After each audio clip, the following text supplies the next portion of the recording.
do Clube do Conto. Esse ano, né, eu sempre repito no começo dos nossos encontros que o Clube do Conto fez uma opção esse ano, né, por trabalhar os clássicos. Porque a gente nota, claro, é muito importante que a literatura contemporânea ganhe espaço e a gente deseja isso, claro, né? Até por essa razão que no Clube do Romance nós estamos trazendo romances mais contemporâneos, né? Esse ano nós dedicamos o Clube do Conto para os contos clássicos. E quero agradecer, né, a presença aqui de todas vocês, agradecer em especial a Thaís, que sempre está comigo nesses momentos, né, importantes das discussões, do nosso trabalho sobre leitura, e sempre gosto também de refletir que não é um trabalho técnico ou acadêmico, né? A gente está aqui para conversar sobre os textos, né? A gente aqui congrega pessoas que gostam de ler, e aqui a gente está num exercício muito sem nenhuma pretensão, né? A pretensão é a gente conversar mesmo sobre as nossas impressões sobre a leitura. E é interessante, né, observar que, como conversava com a Thaisa há pouco, como cada leitura que a gente faz de um conto ou de um romance é uma outra leitura. Estava dizendo a ela que fazia muito tempo que eu não lia, né, O Homem que Sabia Javanês, reli quando a gente estava montando a curadoria, né? E agora a gente também, um pouquinho antes, sempre um pouquinho antes da sessão, um dia ou dois, a gente faz uma outra leitura, né? E acho que a gente podia, não sei, Thaisa, queres dizer alguma coisa? Fica à vontade. Eu tive a perspectiva, né, de repensar esse texto a partir dessa leitura, né, e me veio uma grande lembrança, assim, sabe, quando eu reli esse texto agora, da biografia do Lima Barreto. Não Sim. sei se você tem essa informação, se vocês têm essa informação, mas Lima Barreto foi muito discriminado por ser de origem negra, pobre, né? E o sonho dele era ser engenheiro. E ele não conseguiu completar engenharia porque as notas deles eram passadas, as provas deles eram passadas, né, para um colega rico e ele recebia as notas desse colega que não tinha capacidade de se formar. E ele não se formou em engenharia e o colega se formou. Então, essa foi uma grande marca da vida dele, né? Que a discriminação chegou a ponto, né, de boicotarem todas as possibilidades. Viam que, se ele reclamasse, não seria voz, né? Não teria voz. Né? E eu penso que essa força discriminatória de vida que estimulou a um exercício crítico tão alto nas suas narrativas, né? Se vocês pegarem as narrativas de Lima Barreto, todas elas vão ter uma crítica social intensa, né? Uhum. Especialmente nesse, né? O Homem que Não Sabia Javanesa, e que sabia javanesa, É. mas que não sabia, né? É Então um ele ato dá o falho título. verdadeiro. Não é um ato falho, eu falei de propósito, De né? propósito. Que ele, com o título, ele já questiona, né? Então, Sim. o homem que sabia javanês, né? E o conto vai desconstruir, né? Quer dizer, não foi ato falho, foi ele que fez de propósito, né? Aham. Eh, esse título. E eu acho que isso é muito interessante, né? Que os desafios da vida fazem as pessoas se reconstruírem e encontrar seus caminhos, né? Isso. Uma das nossas estudantes que fazem parte do projeto, né? Ela fez uma pesquisa e algumas coisas até a gente conhece um pouco porque acaba estudando um pouquinho o autor, mas eu acho importante esse contexto que a Thaisa traz, porque realmente, né, ele vive ele se diz em alguns momentos, né, bastante frustrado, né, pela essa condição. Ele reconhece, né, essa situação injusta que é posta para ele, né? Mas também é interessante perceber que o Lima Barreto, quer queiram ou não, ele vai ocupar um papel muito importante nessa primeira república, né? Nesse Sim, primeiro momento da literatura nacional. E acho que é uma coisa importante da gente dizer, essa é uma discussão, até foi fonte de uma pesquisa minha já há algum tempo, sobre as discussões sobre a história e a literatura. Muitas vezes eu acho assim, na grande maioria das vezes até, pelo viés da literatura que a gente consegue se aproximar mais da realidade. sim. Porque os historiadores, muitas vezes, eles estão escrevendo para um determinado momento político, ideológico daquele cenário que se apresenta. Sim, eles Então, reproduzem isso, a ótica oficial, né? oficial. Às vezes a ótica oficial se aproxima menos da verdade e às vezes se afasta E dessa às vezes se verdade, né? afasta, isso mesmo. Então, o Lima Barreto, quando ele traz toda essa produção dele, e eu acho que o Triste Fim de Policarpo Quaresma é um romance magnífico, Sim, né? Acho que, para mim, a obra-prima do Lima Barreto, apesar de adorar os Busundangas lá, mas acho o Triste Fim uma grande obra-prima dele. A gente nota sempre esse tom, né? Esse tom de crítica, né? E o homem que sabia javanês, por que que eu gosto tanto desse conto, né? Porque a gente tinha que escolher, né, um conto. É porque é onde o Lima Barreto consegue ser mais irônico e debochado, né? E também mais sofrida também a história, né? Da gente olhar que, como diz muito bem dito, né, o Ítalo Calvino, ele diz que os clássicos são aqueles livros que nunca deixam de dizer o que tem para dizer. uhum. Então, dependendo do tempo ou do espaço, esses livros eles sempre recontam, recomeçam, eles sempre articulam, né, alguma realidade posta naquele momento histórico. E aí eu fico olhando para hoje, né? Quanto pouca coisa mudou, né? Quanto Uhum. ainda a gente não, obviamente, guardadas todas as proporções, não teríamos um absurdo do tamanho desse homem que não sabia falar javanês, né, Thaisa? Mas Uhum. algumas coisas se aproximam desses absurdos, né? E principalmente no emprego público mesmo, no trabalho público, né?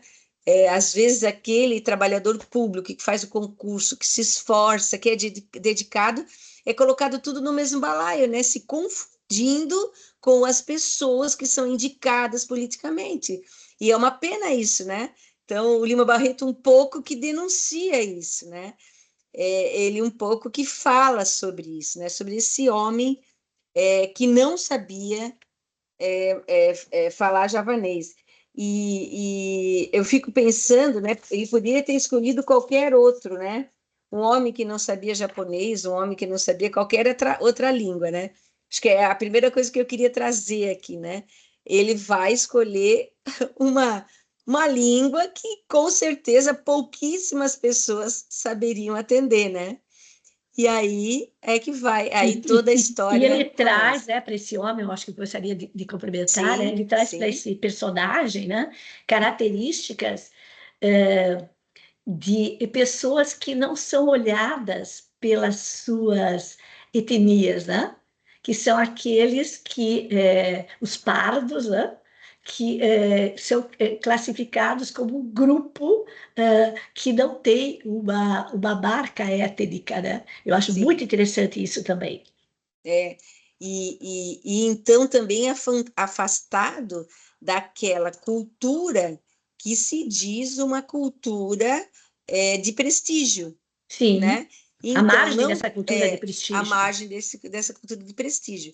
E aí, ironicamente, o texto vai se conjugando né, e vira quase que uma fanfarronice do narrador, né? Sim, Porque passa bem por esse caminho. Esse texto, ele foi publicado na Gazeta da Tarde, né? sim. No O dia Lima, é, 28 de abril de 1911, né? que o Lima Barreto só publica, Machado também, né? Eles só Aham, publicavam em jornais, eles não tinham condições de é, publicar em livros. Então, os livros sempre foram posteriores, né? isso. Então, os jornais, né, eram os espaços que eles tinham para publicar.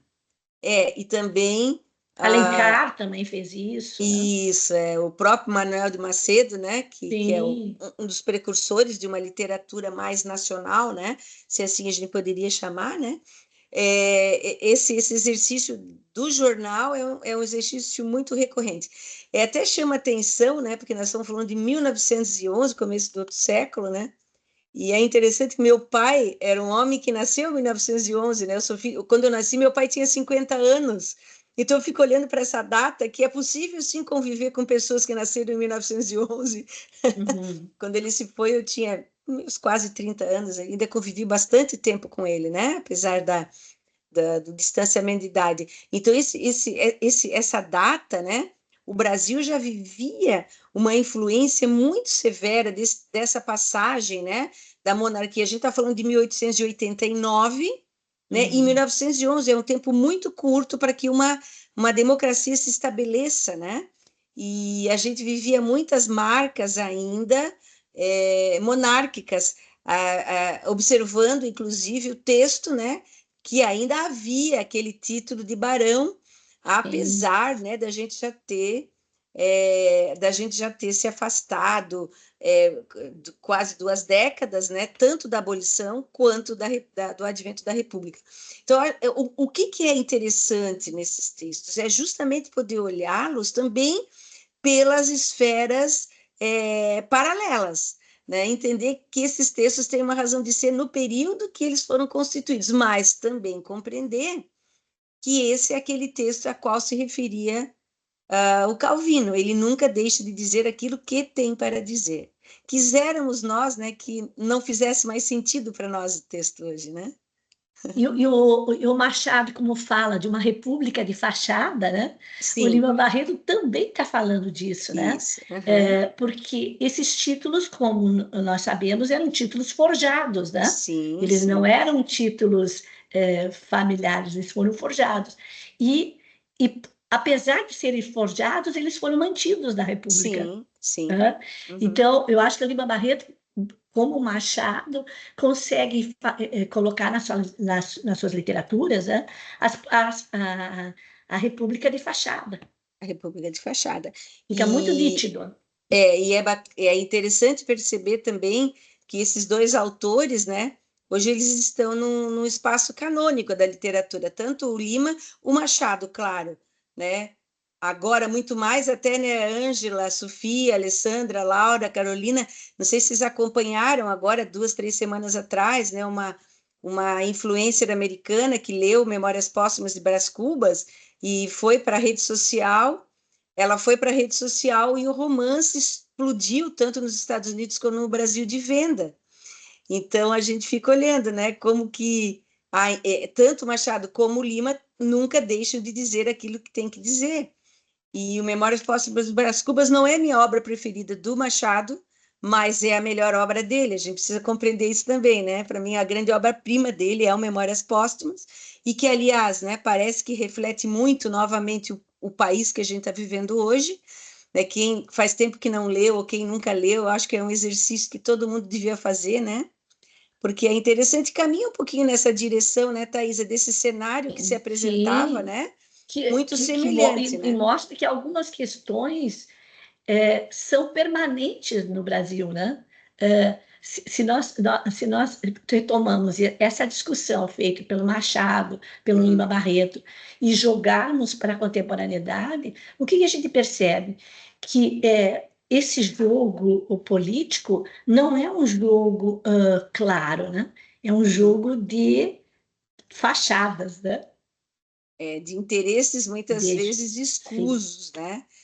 E muitas vezes eu digo porque talvez haja, né, um político aqui, outro ali, que a gente precise compreender, Mas, mas, reverenciar, que mas tem não, desejo, não é né, de questão de um ou um outro. ou A, outro. a grande questão É é, um, é, é o processo, o né? processo onde está inserido, né? Onde está inserido onde estão inseridos essas instâncias de poder, né? Mas assim, agora eu acho que era importante a gente falar um pouquinho sobre isso, porque senão o texto ele pode soar assim um texto só divertido, né? E ele não é um texto só divertido, ele é um texto muito sério. Até ele tem até um tom de piada, mas ele é doloroso, né? Sim, doloroso. Fazer a leitura é doloroso, né? É, Antes de perguntar as impressões de vocês, eu queria comentar, claro, se nós estamos fazendo uma leitura de um texto muito distanciado historicamente da gente, tem muitas palavras ali que a gente tem dificuldade, que a gente tem até que procurar no dicionário, né? Palavras que não são mais do nosso cotidiano, não são do nosso dia a dia, mas que também não atrapalham a leitura, né? A gente vai fazendo a leitura e vai compreendendo o todo, né? Mas as expressões que o Lima Barreto usa, com certeza eram expressões comuns lá no tempo que ele escrevia, né? Então, acho que isso também é uma questão, porque muitas vezes, professor, ler os clássicos não é uma coisa tão boa, né? É boa justamente que a gente também se desafia a ser um leitor com um pouquinho mais de complexidade, né? A olhar os textos sobre os aspectos todos que os textos oferecem para nós, tá? Mas eu queria perguntar para vocês, hoje a gente está com um grupo pequeno, né? Estamos com 7 pessoas aqui. Quais foram as impressões de vocês sobre a leitura? O que acharam, né? Durante a leitura, o que pensaram? É, Enfim, alguma coisa nessa linha que vocês gostassem de colocar nesse primeiro momento, né, das nossas discussões. Eu hoje vim para ouvir. Como eu me confundi, eu achei que era na próxima quarta. Tá, Eu não atualizei o conto. tá, E não lembro muita coisa dele, infelizmente. Aí, perfeito. de repente, eu descobri que era hoje, não próxima. Eu estou toda perdida no tempo, Não, né? não tem E problema. estou perdida. Eu estou aqui só ouvindo vocês e me deliciando. Tá, no próximo, o nosso próximo encontro é o Clube do Romance, que é dia 22, que é sábado, dia 22, né? Eu consegui, eu falei a vocês que eu não tinha conseguido o livro, não é? Sim, uhum.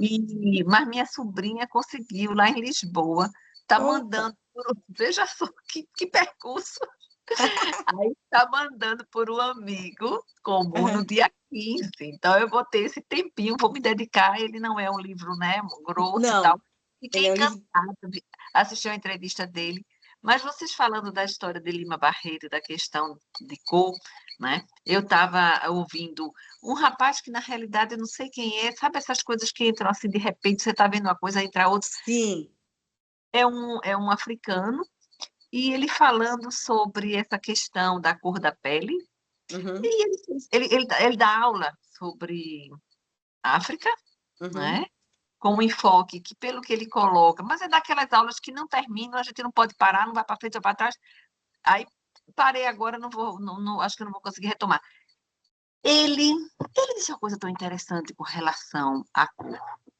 Ele disse: se a gente não sair de África, a gente não sabe que tem cor, que a uhum, gente é preto ou a gente é negro. A gente só tem contato com a questão de cor quando sai do continente. uhum. Tá? Eu achei isso uma colocação, pelo menos para mim, eu nunca tinha pensado, né, dessa forma.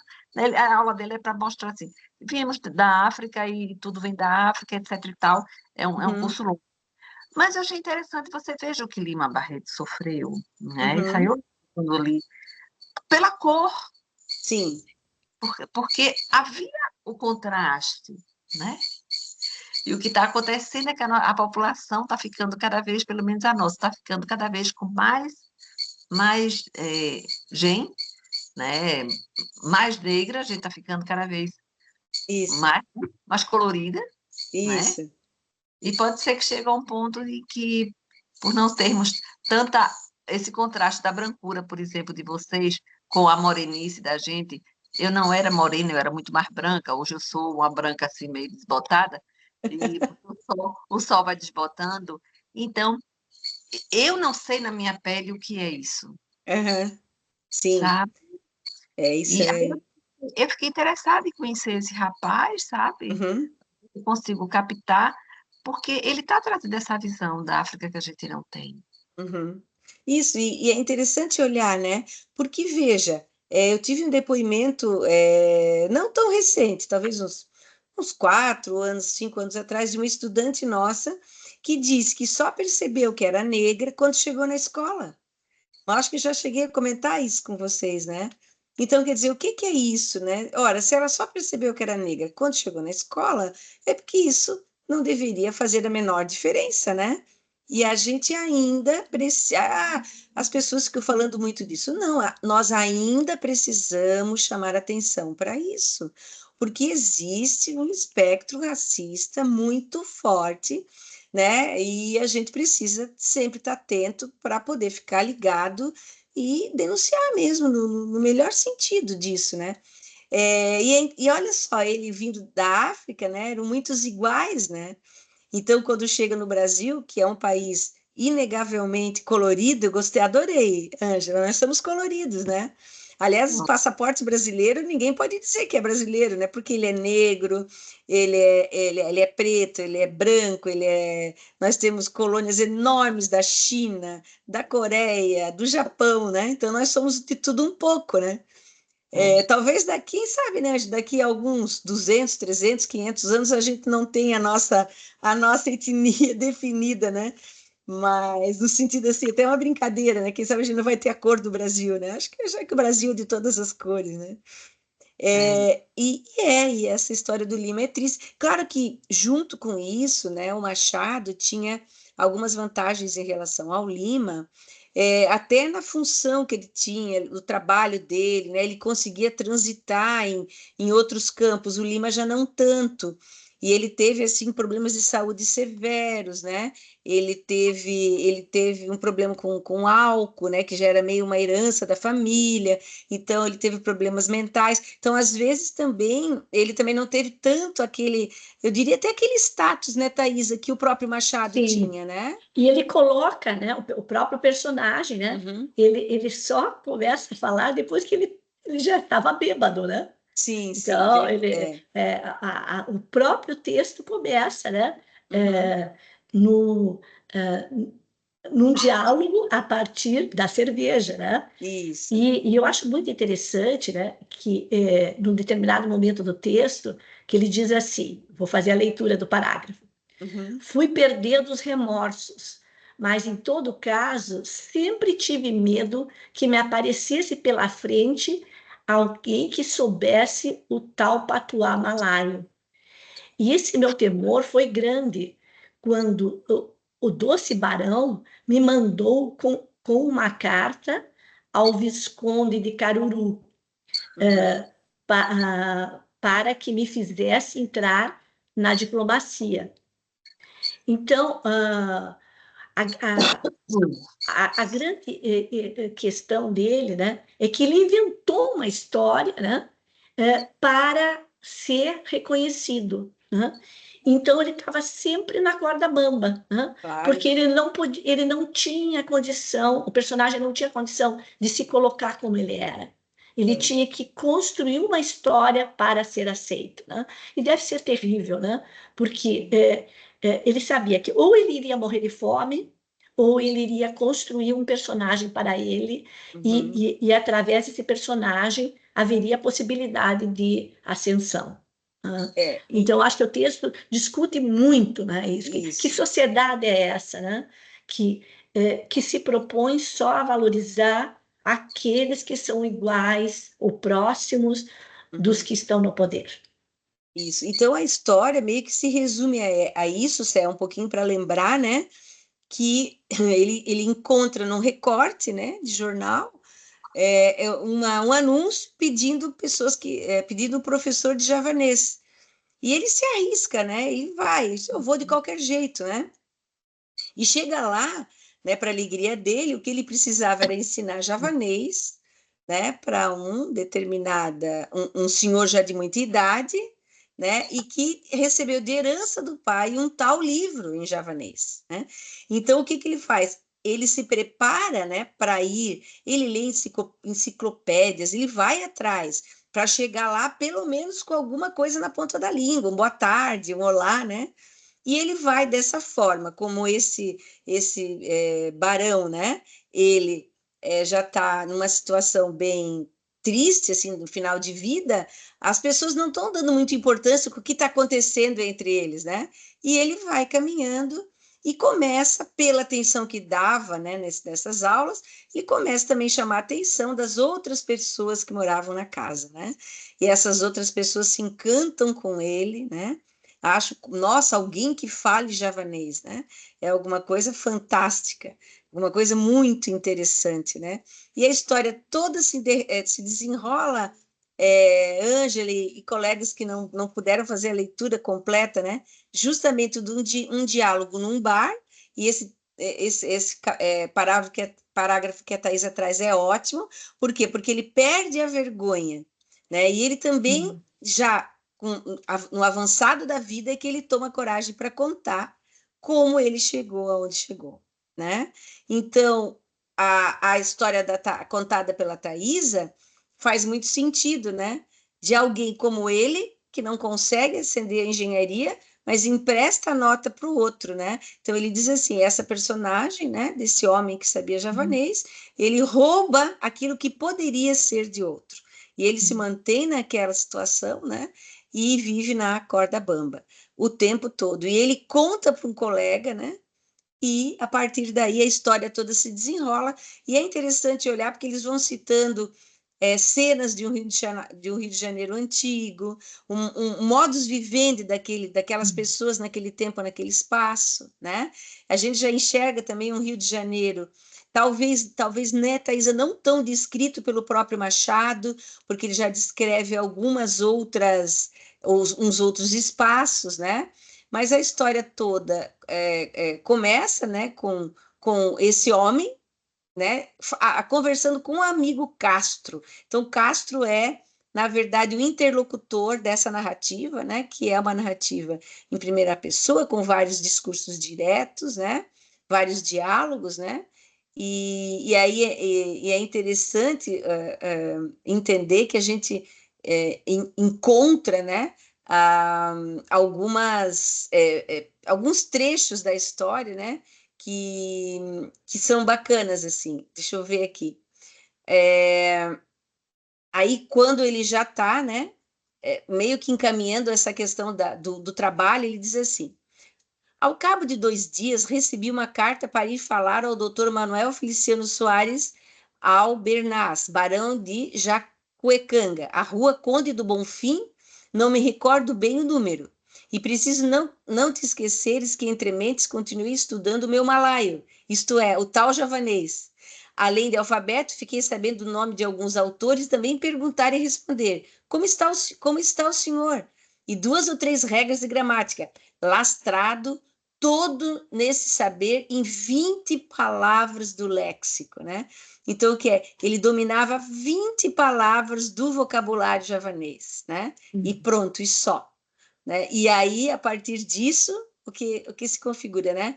É toda uma negação de um saber, né? E a ingenuidade daquelas pessoas, né? Que estavam ali e acabaram acreditando que ele realmente falava javanês, né? Mas o mais importante foi o cargo que ele atingiu depois, né? Depois, E eu acho que isso que é significativo, né? Que ele não sabia javanês, ele usou de uma estratégia para abrir um espaço, e nesse espaço ele conseguiu, com outras estratégias, né, chegar a cônsul, né? E é bem interessante quando ele coloca isso, né? Ao terminar o texto, né? Dentro de 6 meses fui despachado, olha a palavra que ele sim. usa, né? Uhum.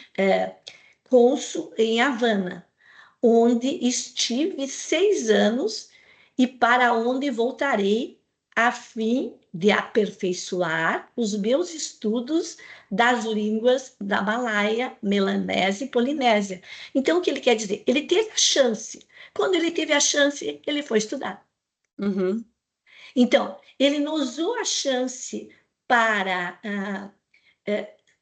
reproduzir o modelo. Ele usou a chance para estudar. Eu acho isso maravilhoso, né? Porque ele conseguiu esse espaço sem saber, mas tendo a oportunidade, né, posterior, e ele deixa bem claro, né, onde estive 6 anos e para onde voltarei, a fim de aperfeiçoar os meus estudos das línguas da Malaia, Melanésia, Polinésia. E daí o Castro vai dizer, é fantástico, observou o Castro, agarrando o copo de cerveja, que eles estão bebendo, né? Olha, se não fosse estar contente, sabes que ia ser? Que bacteriologista eminente. Vamos, vamos. E daí eles se divertiram na cerveja. Isso. Mas também, né, Thaís, acho que sim, acho que tem isso dele ter aproveitado, mas também é verdade que ele ficou meio sem saída, né? Porque na hora que ele foi despachado, como a gente diz, por despacho, né? Ele também pensou, agora eu vou ter que me organizar, porque daqui a pouco, sim, né? Mas ele sabia o caminho. E ele sabia que ele só ficaria lá se ele estudasse. E por que ele não tinha estudado antes? Porque ele não teve chance. Sim. Eu acho que o Lima é muito crítico, porque tem muitas pessoas que não estudam e nunca vão alcançar um grande espaço porque não tem chance de estudar. Né? Então, daí o que ele fez? Ele usou as estratégias que ele pôde para atingir o lugar, mas quando ele atingiu o lugar, ele procurou desempenhar o melhor possível naquele contexto. Porque daí ele teve alternativas para. Isso. E ele também sabia onde achar, né? As coisas para estudar. E ele também inventa tanta história que inventa, né? Que aí quando ele chega, né, Thaís, lá voltando um pouquinho, né? Para o primeiro encontro lá, senhor Castelo, quanto a saída a sua conta? Respondi-lhe, então eu. Com mais encantadora esperança. Breve, espera um pouco, tenha paciência. Vou ser nomeado professor de javanês. E por aí o homem interrompeu-me. Que diabo vem a ser isso, senhor Castelo? Gostei da diversão e ataquei o patriotismo do homem. É uma língua que se fala lá pelas bandas do Timor. Sabe onde é? Alma ingênua, o homem esqueceu-se da minha dívida e disse-me que é aquele falar forte dos portugueses. Quer dizer, quando ele está devendo para o lugar onde ele mora, né? Mas ele começa com essa história, então ele engana todo mundo. Ele engana desde a pessoa, né? Que é onde ele morava, que estava cobrando dele, né? Até depois. Então a história dele é toda centrada nesse engano, né? Era esse trecho, mas tinha um outro trecho quando ele. Mas eu acho que ele sabe o jogo do poder. Sim. Mas ele não se acomoda no jogo do poder. Eu acho que isso que é muito interessante, né? Que ele vai, ou ele faria o jogo do poder, ou ele não chegaria a lugar nenhum. Então ele faz o jogo, mas depois ele vai se aprimorando, porque ele também sabe que se ele não se aprimorar, ele não vai permanecer no jogo. Isso, exatamente. Eu acho que essa que é a sacada do Lima Barreto. Ele diz assim, ó, deem chances para as pessoas. Não criem barreiras a partir de preconceitos.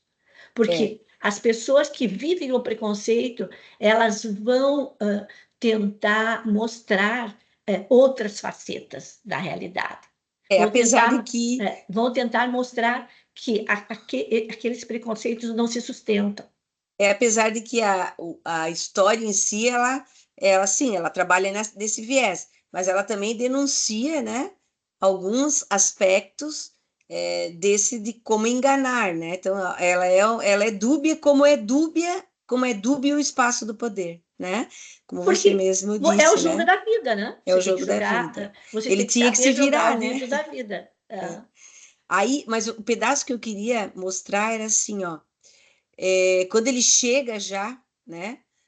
Quando ele chega para ser entrevistado, né? Pela pessoa que ele vai ensinar, ele diz assim: onde aprendeu o javanês? Indagou ele, com aquela teimosia peculiar aos velhos. Não contava com essa pergunta, mas imediatamente arquitetei uma mentira. Contei-lhe que meu pai era javanês. Olha da onde que ele tira isso, olha o risco que ele corre, né? Tripulante de um navio mercante viera ter a Bahia estabelecera-se nas proximidades de Canasvieiras como pescador, casara, prosperara e fora com ele que aprendi javanês. Então, ele se enfiava nas enrascadas, né, todas, de um jeito, né, e aí passou a vida inteira temendo, né, temendo que, que de verdade alguém, em determinado temendo, momento, mas pudesse... sustentando. Eu acho que é isso essa que é a grande questão que Lima Barreto coloca, né? Que ele só iria sobreviver se ele sustentasse a mentira. Se ele não sustentasse a mentira, ele ia cair rapidamente. Né? Então, o que ele faz? Ele busca alternativas para mostrar que todas as pessoas têm capacidade de aprender, desde que tenham chance. Eu acho que essa que é a grande crítica que o Lima Barreto faz. Mas você não acha que ele trabalha também um pouquinho nesse viés, né, da ausência de ética? Eu acho que ele entrou no jogo, ele sabia que o jogo era esse, então para Sim, sobreviver, ele tinha que buscar alternativas. E sim. a única alternativa que ele tinha era essa. Mas ele sabia muito bem que se ele tivesse essa chance, ele iria ter oportunidade de aprender aquilo que ele nunca tinha tido chances. Chance, também. Eu acho que Eu acho que uma... essa é que é a grande crítica que o Lima Barreto faz, né? eu A acho uma que... sociedade que não permite que alguns tenham chance de crescer. E para crescer tem que fazer uma falcatrua. Uhum. E é uma denúncia forte, né? Tem Porque uma denúncia. a gente carrega isso hoje, né? Uma pena que ainda haja Sim, esse é tipo uma sociedade que continua ainda. de estratagema, né? Para que se possa Sim. chegar aqui ou ali, né? Mas são essas as circunstâncias, né? Então, mais ou menos essa é a história do texto. Né, Thaís, ele centra no diálogo desses dois companheiros, Sim. né? E aí, lendo o texto, é que a gente vai percebendo essas nuances que eu tinha me referido antes, né? Então, eu não sei, gente, se tem mais alguém que gostaria de falar alguma coisa assim para a gente, senão a gente toma muito a conta, né, Thaís? A gente vai falando, né? Então, não sei se hoje nós estamos só com meninas também, deixa eu ver aqui. Sim, hoje estamos só meninas também. Não sei se alguém gostaria de se colocar do grupo que está conosco aqui.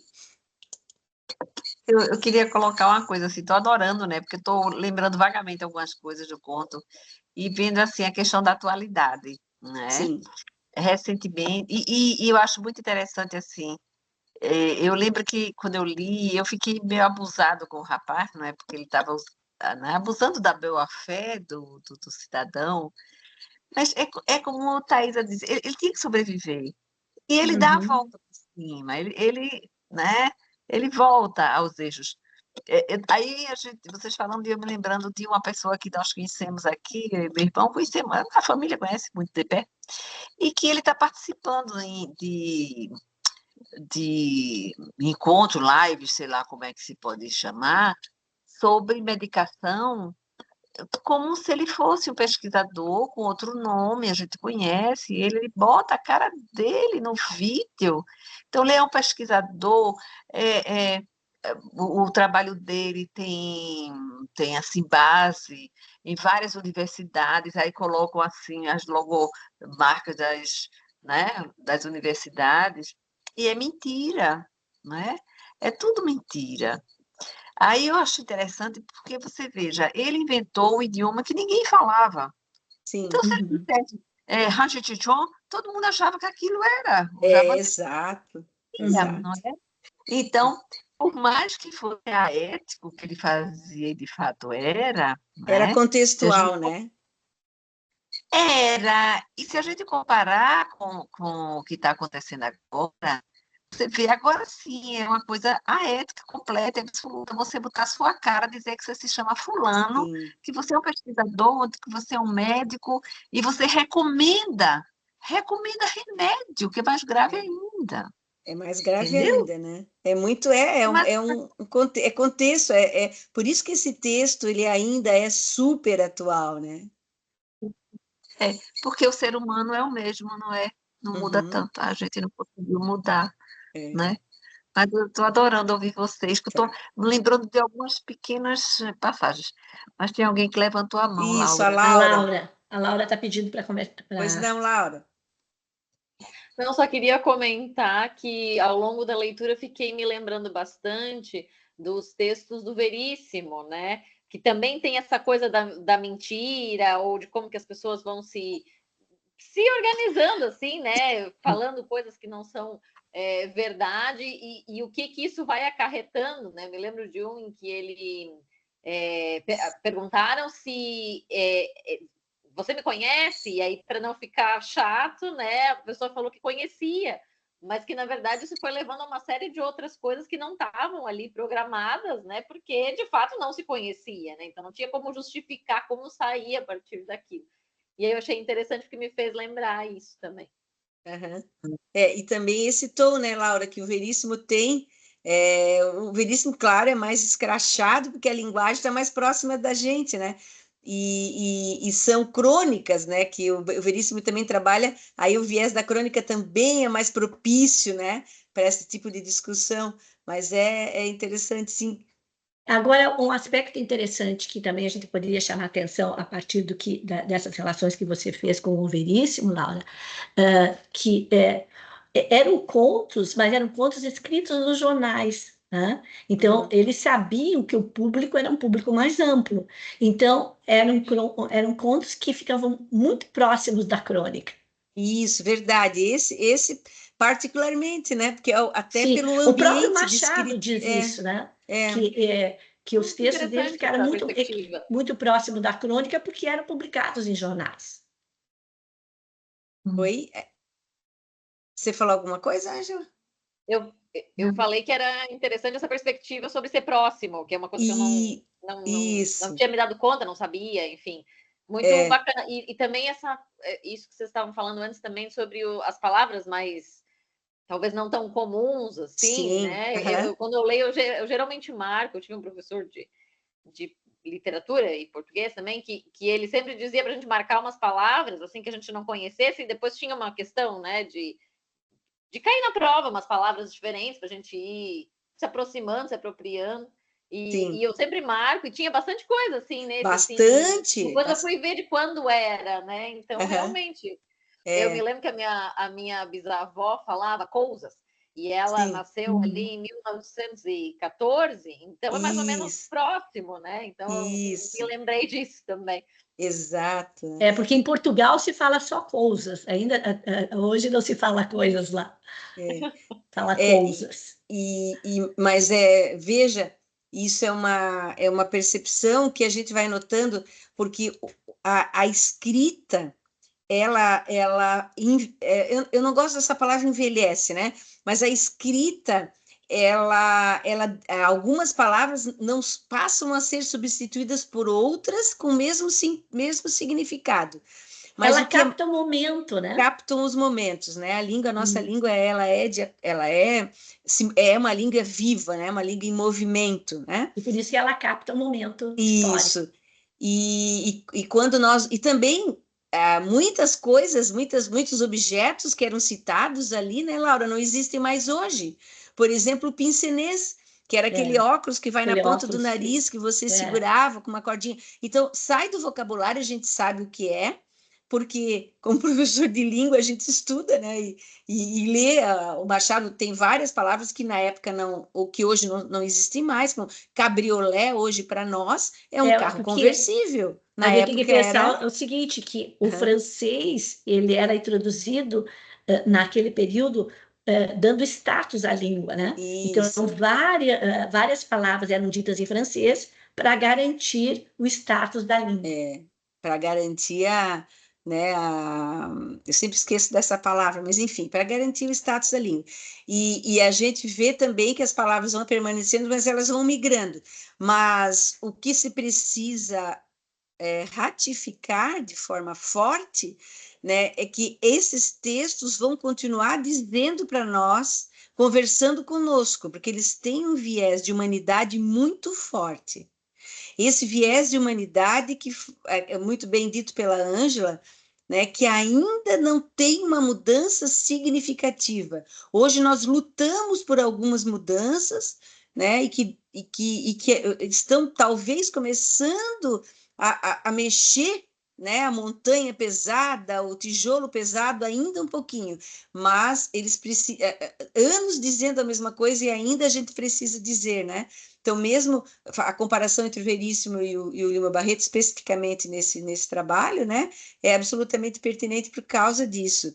As denúncias do Veríssimo um pouquinho mais bem-humoradas, né, e as do Lima Barreto muito ácidas, né? Sarcásticas, Sarcásticas, né? O Ácidas. tom do Lima é o tom sarcástico. É, E aí está a crítica, né? Nesse sim. tom também está a crítica. Uhum. Que o sarcasmo vai mostrando, né, que o texto não é simplesmente algo que aceita a situação, né, mas quer colocar alguns questionamentos a esse tipo de situações, né? Para quem gosta assim de trabalhar essas comparações, existe uma linha de pesquisa chamada de literatura comparada, que ela teve muita força no final dos anos 90 e no início dos anos 2000 ali, né? A literatura comparada, a gente quando lê alguns textos, a gente vai notar que ele trabalha também no universo da língua, né? Trabalha também no texto em si, na escritura em si. Mas claro que o texto e a escritura em si trazem o contexto, não existe um texto sem contexto, Sim, né? sim. Então a gente vai notando também que dá para fazer uma comparação também marcada pela atitude das sociedades nas quais estavam inseridos esses autores todos que a gente conhece, que são esses clássicos que a gente vem estudando aqui, né? Sob essa perspectiva, né? Sob uma perspectiva de denúncia mesmo. Não que eu ache, né, que todo texto é uma denúncia, senão a gente seria muito radical, né, nesse aspecto. Mas a grande maioria dos textos, né, que a gente entende que tem uma qualidade, uma complexidade, eles desconstroem algumas questões. Sim, porque a literatura tem essa Isso, função essa de função, né? reconstruir e Uhum. desconstruir valores, né? Isso. Essa que é a função da literatura, né? Esse processo de reconstrução e desconstrução. Então, quando a gente se depara especificamente com esses clássicos que a gente vem estudando, né, e aqui vem discutindo, a gente vai notando como que é verdade isso, né? Como que essa função que não é função, né, Thaís? A gente não gosta da palavra, mas é um pouco isso, né? Tá observando, comparando os textos, como há autores que se debruçam sobre sentimentos específicos da humanidade que nós temos. Tem alguns que caminham mais no viés de uma denúncia voltada para os relacionamentos amorosos, outros, né, para as questões do comportamento social, outros ainda centrados em grandes eventos que articulam e desarticulam as sociedades.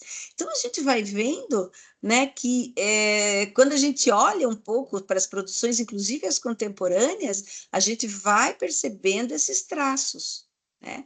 E obras como essa do Lima Barreto, que, aliás, eu postei lá no WhatsApp o livro todo. O livro chama O Homem que Sabia Javanês e Outros Contos, porque aí, assim, se alguém tiver interesse de dar mais uma olhada, dar uma aprofundada no Lima, né? E são contos interessante. curtos, porque Isso. eles tinham só meia página do jornal. Sim. Então, por que todos esses contos têm mais ou menos a mesma medida? Porque o jornal liberava para os escritores até meia página, né? Uhum. Então, por isso, se vocês pegarem todas essas narrativas, elas têm basicamente uma proporção semelhante. Sim. Que será uma característica que o próprio jornal impunha. Uhum. Então, desde do próprio Machado com a Cartomante, que, num certo sentido, faz uma grande ironia também em relação à vida vivida no Rio de Janeiro, e também mexe com questões de ética, né? Passando por Negrinha, do Lobato, que foi o último conto que a gente estudou, não tem como negar, né? Também essa forte denúncia, né, desse homem que tinha uma polêmica marcada nele, né? E esse homem que sabia javanês, né? só que não sabia, né? Então, vocês vão notar que a gente vem também trabalhando num universo, assim, meio de temporalidade, no Machado, Monteiro, Lima, depois a gente vai passar para o Guimarães, para a Lígia Fagundes Telles, para a Clarice, e vamos terminar com Mário de Andrade, que ficou como é que é, fora da temporalidade, mas que a gente não pode deixar de falar do período de Natal do Mário lá, né, em novembro, às vésperas já do Natal, porque tudo corre muito rápido, né? Mas as escolhas, então, desses textos que a gente trouxe são justamente para que a gente olhe, né? Não esqueça desse material. Porque eu vejo, assim, eu me lembro quando comecei minha vida na escola, na educação básica, os livros de língua portuguesa, eles sempre começavam com um texto literário. Mesmo que fossem fragmentos, pelo menos esses estudantes tinham contato com aquelas obras, né? Hoje a gente não vê mais. Vocês estavam falando aí sobre as palavras que praticamente desapareceram, né? Piscinê, cabriolé. Eu lia muito, eu li esse conto há muito tempo, né? Porque eu lia muito quando era menina, jovem, adolescente e tal, e lia esses antigos, que eu já li. Eu acho interessante hoje em dia a gente imaginar assim, que algumas palavras já não entram mais, né, no vocabulário do dia a dia. Mas o que mais me impressiona é que palavras contemporâneas também estejam desaparecendo por conta da uniformização ou homogeneização, não sei, do idioma, principalmente o falado nas televisões, né? A repetição de alguns chavões que hoje a gente vê muito. Então, a mim chama atenção, por exemplo, eu não sei se eu já comentei com vocês, uma vez no programa de Ana Maria Braga, saíram fazendo uma pesquisa na rua e para descobrir se as pessoas conheciam algumas palavras mortas. Ah, sim. E a maioria das palavras mortas eram palavras que usamos aqui no Nordeste. Quer dizer, elas não são mortas, elas são desconhecidas. E daí eu acho que isso que é interessante da língua portuguesa, né? É que em cada região se incorporou uma forma de trabalhar a língua, né? E o Lima Barreto mostra, né, o padrão, o jogo de padrão da época, né? Como em Machado também a gente consegue perceber o jogo de padrão da época. Gente, eu vou pedir licença para vocês, que eu vou ter que me retirar, porque eu tenho aula, tá? Sim. Um abraço, Thaisa. Muito obrigada, viu? Tá. Tchau. Tchau, tchau. Eu acho, Patrícia, assim, é que mesmo à época, aquelas pessoas conheciam aquelas palavras. De norte a sul, país. Quem lia conhecia de norte a sul. Hoje, não. Hoje é uma separação com relação à forma como se fala norte e nordeste. Por exemplo, eu lembro Karnal, quando entrevistou aquele menino Itamar, ele disse que foi o livro através do qual, assim, por conta desse livro, ele recorreu ao dicionário como ele nunca tinha recorrido, porque ele desconhecia aquela linguagem que, para mim, eu não precisei ir ao dicionário saber o que era aquilo. E sabe que eu também não tive dúvida, não sei se porque a gente lê bastante autores de norte a sul, eu também não tive dificuldade, não, com a obra do Itamar. Tranquila. Sim. Por exemplo, nós temos um autor aqui de que eu gosto muito, que é Ronaldo Cunha de Brito, e ele é muito bom, ele escreve muito bem, ele é cearense, mas vive aqui há muito tempo, é um médico, escritor. E aí é tão interessante como também é uma dificuldade das pessoas, né, mais sudeste e tal, reconhecer aquela linguagem.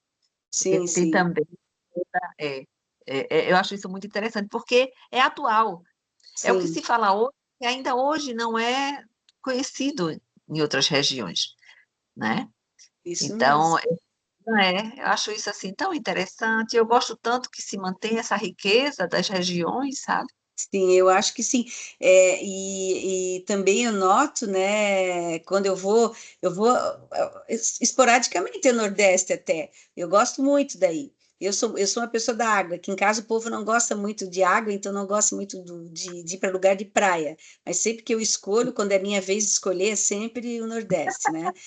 E eu noto também que as pessoas, eu acho que também não abandonaram muito os vocabulários, né, as palavras, porque também às vezes não tem uma influência tão forte, né? Porque tem uma outra relação com a vida, tem uma outra relação com o mercado de trabalho, tem uma outra relação com as escolas, tem uma outra relação com o lugar que vivem. Então, eu acho que tudo isso também é importante, né? Significativo, tá? Então, eu acho que é bacana escutar, além do sotaque ser super gostoso, alentador, né? De olhar tanta história e compreender que às vezes se mantém pelo viés da cultura mesmo, né? Pode falar, Ângela. Não, não, vamos, tá na hora já, né? Tá na hora, porque a gente tem muito estudante aqui que tem aula, quero agradecer a presença de vocês todos, vocês todas hoje, né? E nos encontramos lá agora com o mestre Guimarães, o nosso próximo encontro, se eu não me engano, né? E também estão todos convidados para o dia, para o Clube do Romance, que aí é no sábado de manhã, dia 22, né? Com o Jack, vamos conhecer aí um escritor super contemporâneo que é o Jack. Muito obrigada, pessoal, e até o próximo clube. Boa noite. Tchau, tchau, até mais. Boa noite.